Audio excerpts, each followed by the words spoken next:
Welcome to the Water Margin Podcast. This is episode 132. Last time, Song Jiang and company, at the cost of much blood and many lives, were tightening the noose around the neck of the rebel emperor Fang. While Fang was out leading a last stand against Song Jiang, the Song naval chieftains who had pretended to defect to him started a fire in his palace, and soon Song forces were pouring into the palace from every direction. Before long, the palace had fallen, but amid the chaos, Fang, protected by his nephew Fang Jie, managed to escape with some forces, and they fled to Bangyuan Cavern, where his rebellion had first begun. Song Jiang now brought his entire army into Clearstream County. His officers stormed the palace, confiscated all the bootleg imperial regalia and swag, cleaned out the storehouses, and then set the place on fire, reducing it to ashes. Everyone then gathered to report their merits and receive their rewards. But there were also some heavy casualties on their side as well. 2 chieftains were killed by the throwing knives of the rebel general Du Wei. These were Sun Erniang, the female yaksha, and Yu Baosi, the god of the dangerous road. 2 others were trampled by enemy cavalry. These were Zhou Yuan, the forest emerging dragon, one of the outlaws who had broken the hunter brothers Xie Zhen and Xie Bao out of jail, and Du Qian, the skyscraper, one of Liangshan's original chieftains. 3 more chieftains suffered severe injuries and ended up dying in camp. These were Li Li, the life-taking judge, who ran a black tavern and was part of the gang that ran with Li Jun, the river dragon; Tang Long, the gold coin-spotted leopard, Liangshan's former resident blacksmith; and Cai Fu, the iron arm, one of the jailers who kept Lu Junyi alive while he was in prison. And that wasn't the end of it. The naval chieftain Ran Xiaowu, the middle Ran brother, was killed in the fighting by the rebels' left prime minister. On the flip side, the Song forces captured 92 rebel officials who were all sent to military governor Zhang for execution. 2 conspicuous names missing among them were the left prime minister and the rebel general Du Wei, the guy whose throwing knives had killed 3 chieftains that day. But word soon came from civilians of their fate. The left prime minister had hung himself in a pine forest after seeing the Song forces sack Clearstream County. Du Wei, meanwhile, was hiding in the home of his mistress, but her handler turned him in. Song Jiang rewarded the handler and then ordered his men to go chop off the head of the left prime minister's corpse. He then told Cai Qing, the younger brother of the slain chieftain Cai Fu, to cut out Du Wei's heart and sacrifice it to all the chieftains who were killed in the battle for Clearstream County, while Song Jiang personally offered incense and conducted a memorial service. The next day, Song Jiang and Lu Junyi led their army straight to Bangyuan Cavern and surrounded it. Fang by now had set up his forces in defense of the mouth of the cavern and refused to come out to fight. Song Jiang and company, meanwhile, had no way to breach the cavern either, so they were in a bit of a stalemate for the time being. Inside the cavern, Fang was on pins and needles. After being trapped for a few days, someone among his entourage suddenly stepped forth, kowtowed, and said, "My lord, I may be untalented, but I have no way to repay your immense kindness. I am willing to put all that I have learned and all my fighting skills to use. Please give me an army, and I will repel the Song forces and rekindle our state. Will you consent to it?" Fang looked and saw that this was Ke Yin, the scholar from the Middle Kingdom who had recently so impressed him that he made the guy his son-in-law. "It is a heaven sent to have Prince Consort Ke volunteer to go fight those bandits," Fang said. "I hope your amazing talents will revive our enterprise." So Ke Yin immediately organized the remaining rebel forces and prepared to head out to fight. Fang gave him his own suit of golden armor and a fine warhorse. Ke Yin then set out with Fang nephew Fang Jie, along with 10,000 troops and 20-some officers. They went outside the cavern and lined up for battle. On the other side, Song Jiang had been fretting this whole time, seeing how he had lost 2/3 of his chieftains, and Fang still had not been apprehended. But just then, he got word that the enemy had come out to fight, so he lined up his forces and saw the rebel Prince Consort Ke Yin galloping out to challenge for battle. Song Jiang took a look at Ke Yin, and then ordered Hua Rong the archer to go face him. Hua Rong rode out with spear in hand and shouted, "Who are you that you dare to oppose our divine troops? When I catch you, I will cut you to pieces and chop you into mud. Surrender now, and I will spare your life." "I am Ke Yin from Shandong Province," Prince Consort Ke replied. "Who does not know my name?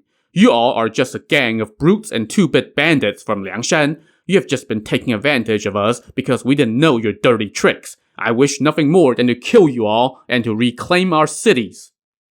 The two of them now rode at each other and exchanged blows, trading verbal and literal jabs. But after just 3 bouts, Huarong rode away in defeat. "I will not chase you," Ke Yin shouted. "Send someone good to fight me."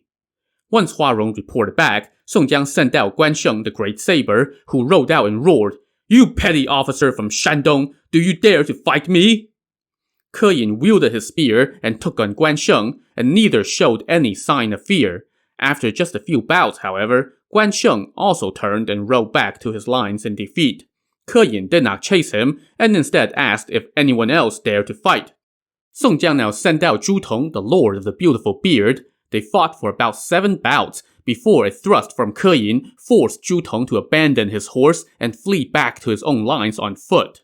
Ke Yin now ordered his troops to charge, and Song Jiang quickly ordered a retreat, falling back about 3 miles. Ke Yin then returned to the cave in victory.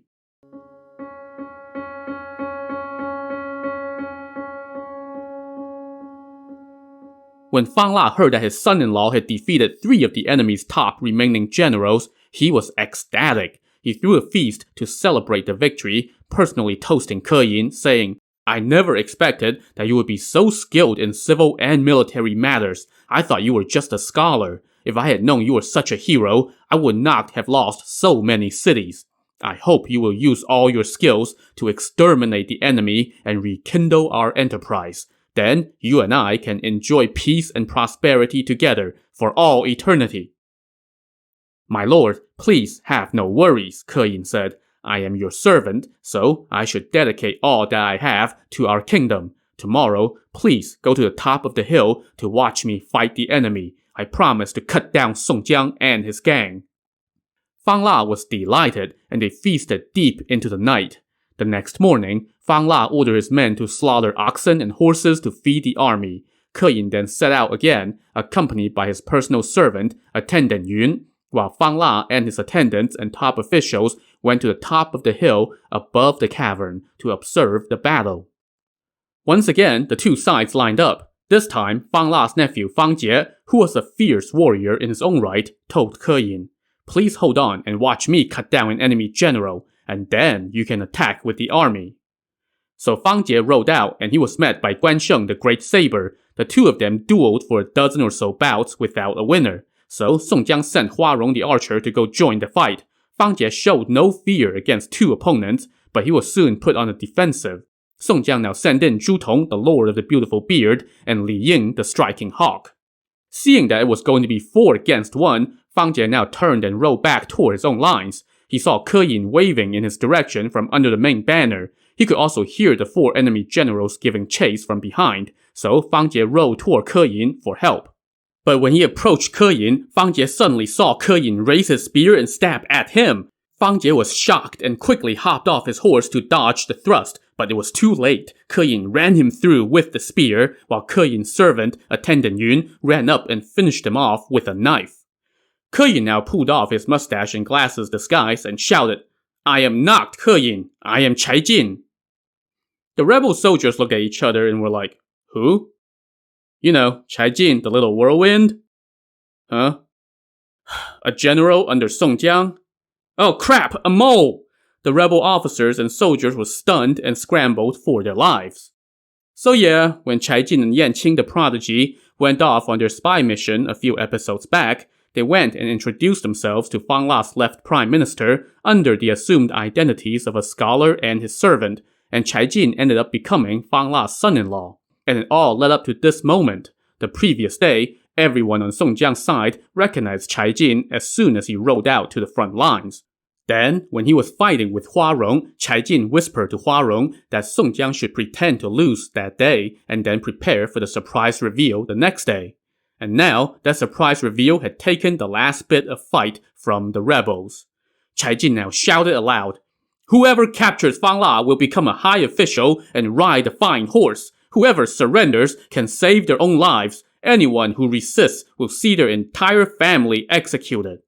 He then led the 4 chieftains on the battlefield and charged into the cave. All this time, Fang La, the rebel emperor, was watching this unfold with horror from the top of the hill. Seeing his army disintegrate, he kicked over his own chair and ran deep into the hills.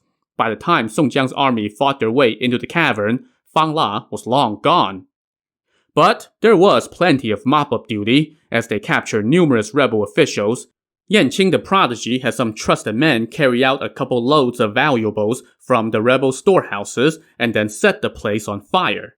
Meanwhile, Cai Jin fought his way back into his own quarters, where he found that his wife, aka Fang La's daughter, had hung herself after learning that she had been unwittingly married to a spy who was now spearheading the destruction of the last remnants of her family's kingdom.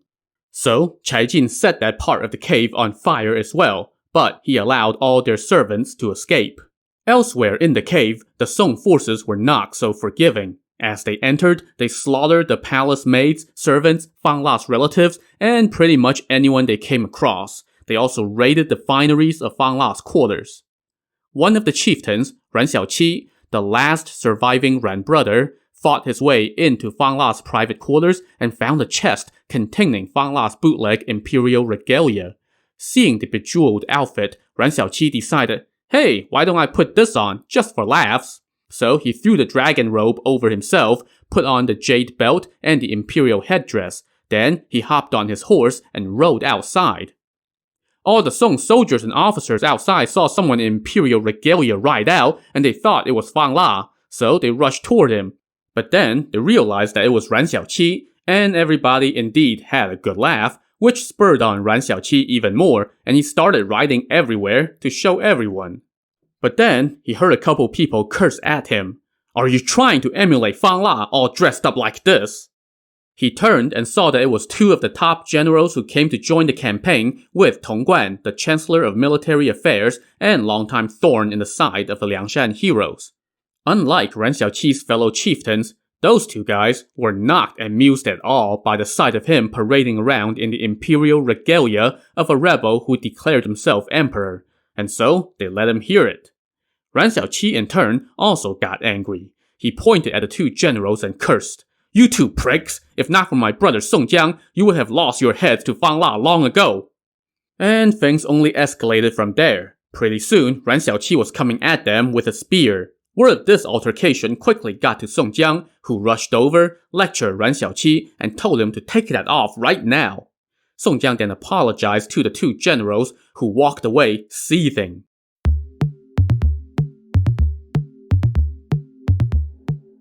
That little kerfuffle notwithstanding, the day was a total success for the Song forces. The cavern was now littered with the dead bodies of their enemies, and rivers of blood flowed. A literal headcount showed that they had slaughtered some 20,000 rebel troops and captured numerous others, and the rebels' last palace was now reduced to ashes. And yet, the one man they really wanted to get their hands on had fled. So, Song Jiang now pitched camp outside the cavern and posted notices all around, telling the locals that whoever delivered Fang La would become a high official, and whoever provided information on him would be rewarded as well. Speaking of Fang La, the rebel emperor managed to slip through the Song forces' fingers, but he was now fleeing alone, like a stray dog and a fish that slipped through the nets. He ditched his imperial regalia, put on some hemp sandals, and fled on foot deep into the mountains. In one night, he crossed over 5 peaks. Eventually, he came upon a hollow, and in the hollow, he saw a thatched monastery. By now, Fang La was starving, so he went toward the monastery to see if he could get some food. As he approached, a man suddenly emerged from behind a pine tree, smacked Fang La to the ground with one swing of his weapon, and promptly tied him up. This man then went into the monastery and got some food for himself, and then he dragged Fang La with him and headed out of the mountain.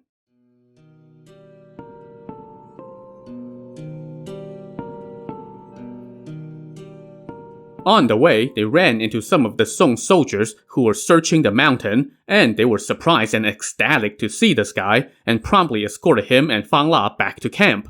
As soon as Song Jiang laid eyes on them, he rejoiced. The captor of Fang La was none other than Lu Zhishen, the flowery monk.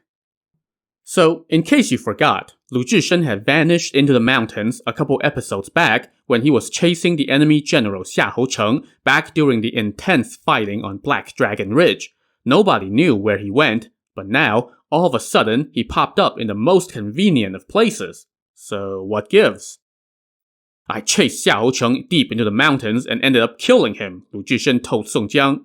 But then, I kept chasing and killing rebel soldiers until I got lost in the mountain. I wandered around the wilderness, but ran into an old monk who led me to a thatched monastery and told me, "There is firewood, rice, and vegetables here. Just stay here and wait. When you see a big man approach from the woods, catch him." Last night, I saw a fire break out on the front side of the mountain, so I kept watch all night, but I had no idea which path led where. And then this morning, I saw this rebel making his way over, so I knocked him down with my Buddha staff and tied him up. Who knew it would turn out to be Fang La? "And where's that old monk now?" Song Jiang asked. "After he brought me to the thatched monastery, I don't know where he went," Lu Zhishen answered. "That monk must be a saint, intervening to enable us to secure such a huge accomplishment," Song Jiang said. "When we get back to the capital and inform the court of what you have done, you will receive a high rank, and then you can return to secular life, start a family in the capital, bring honor to your ancestors, and repay your parents for their great kindness in raising you." But Lu Zhishen said, "I have lost faith in the mundane world. I don't want to be an official. I just want a quiet place to live out the rest of my life in peace." "Well, even if you don't want to return to secular life, you can still return to the capital and be the abbot of a big monastery. That would be very honorable too, and would also repay your parents." But Lu Zhishen now shook his head and shouted, "I don't want that either. What's the point of having all those things? I just want to leave an intact corpse. That would be better than anything else." Those words made Song Jiang fall silent, and now both he and Lu Zhishen became unhappy. But there was still plenty of business to attend to. Song Jiang now organized his troops. He put Fang La in a prison cart to be sent to the capital. He then led his army out of Clearstream County and headed back to Muzhou Prefecture. By now, all the higher-ups had gathered at Muzhou, including Military Governor Zhang, District Commander Liu, and Tong Guan, the Chancellor of Military Affairs. When they got word that Song Jiang had captured Fang La and brought him back to the prefectural seat, they all went to congratulate him. Once they exchanged courtesies, Military Governor Zhang said to Song Jiang, "I know you have labored much and lost many brothers, but now you have achieved complete success. This is a great thing." Song Jiang wept and bowed, saying, "Back when the 108 of us defeated the Liao Kingdom, we did not lose a single brother, and we all returned to the capital. Who knew that we would first lose Gongsun Sheng, and then a few brothers were kept in the capital by the court?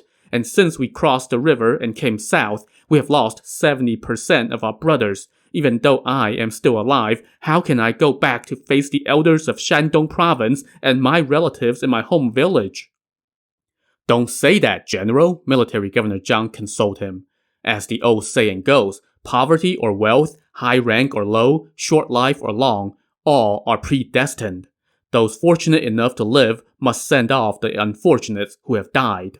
You have no reason to be ashamed of your losses. You are successful and famous now, and when the court hears of your service, you will no doubt receive a high rank. And then you will bring honor to your house and return home in glory and be the envy of all. Don't worry about the other stuff. Just focus on leading your army back to the capital." Song Jiang thanked all his superiors and then went to tend to his own officers. Meanwhile, Military Governor Zhang ordered that every captured rebel official was to be beheaded in the city's public square. Fang La alone would be taken back to the capital. In the meantime, there were a few other counties that the Song army had not yet captured, but when their rebel officials heard that Fang La had been captured, half of them fled, while the other half came and surrendered. Military Governor Zhang accepted those who surrendered and allowed them to return to civilian life as law-abiding citizens. He then posted notices everywhere to assure the civilians that all was well. Former rebels who had not harmed anyone and who voluntarily surrendered were allowed to return to civilian life, and their land and property were returned. He also appointed officials and deployed armies to oversee the recaptured territories. So, throughout the region, the civilians lived on in peace and resumed their lives as before. Military Governor Zhang then threw a huge feast in the city to celebrate the peace, congratulate the officers, and reward the troops. He then ordered Song Jiang to lead his army and set out back toward the capital. But even amid this jubilant celebration, Song Jiang got more reasons for melancholy.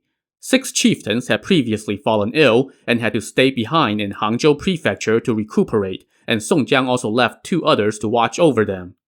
Well, out of those 8, 6 of them eventually died of the plague. These were Zhang Heng the Bolt Flame, Mu Hong the Unrestrained, Kong Ming the Hairy Star, Zhu Gui the Dryland Crocodile, Zhu Fu the Smiling Tiger, and Bai Sheng the Daylight Rat. The only 2 to join back up with the army were Yang Lin the Multicolored Leopard and Mu Chun the Little Restrained. This blow added to Song Jiang's grief as he kept thinking about all the chieftains who had died on the campaign.